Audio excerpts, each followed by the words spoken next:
Hi folks, welcome back to another edition of Go Figure.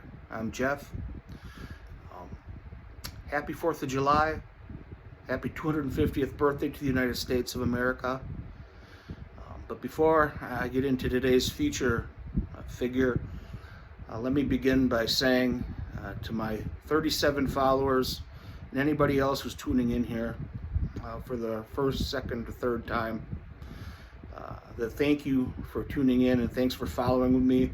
I've had this channel now for a little over about 2 years, and it certainly was not my intention to go a year in between episodes. I started off doing about an episode once or twice a month, and that lasted for about the first 6-7 months, and then it dropped off to about one every 6 months, and then I haven't done my last one since July of 2025. So I guess this is one of those projects where on paper it sounds good, but in execution it probably could be better. I always call this a bar promise. It's like when you get a bunch of buddies together and you start talking about a really good idea, or so you thought at the time, it never really comes to fruition. But I am going to try to do better about having more frequent features for future episodes, because I know some folks have asked me if I was going to do any more of these, and again, it's been a while. So, with today being the 4th of July, I figured what better way to celebrate than to feature a true American, a real American hero, Sgt Slaughter. And Sgt Slaughter, a lot of people know him from wrestling. Some people know him from G.I. Joe. He was also had a G.I. Joe figure, and he was a character in the cartoons back in the mid-'80s. But Sgt Slaughter, real name is Bob Remus.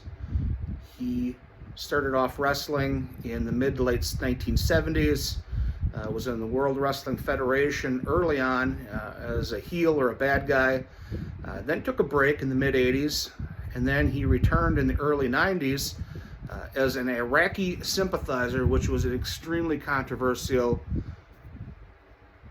character at the time. But this particular figure is interesting in the sense that it actually is a source of controversy amongst wrestling collectors and purist wrestling collectors.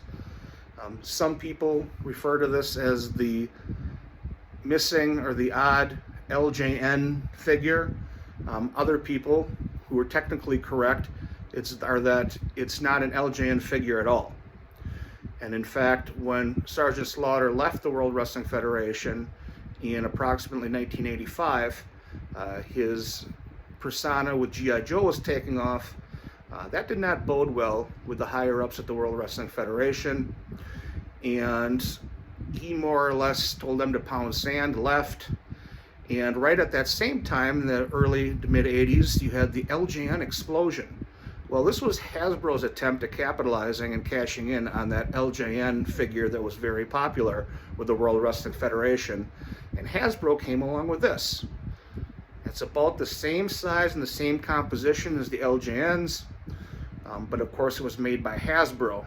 So anybody who collects the LJNs or is really into professional wrestling figures and collecting them, most people are aware of this figure.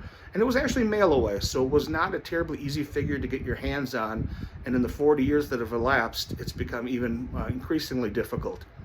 One great thing about this figure is that it lacks some of the mold spots that this particular figure has seemed to rack up over the years. So if you come across these on eBay or Facebook, usually they're peppered in mold.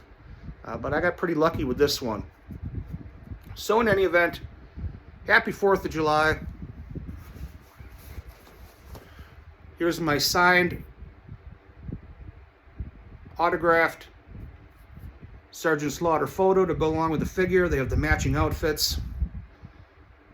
Happy 4th of July. And please hit that like and subscribe button if you like this. And I will try to get a new episode out to you very shortly. Thanks for watching.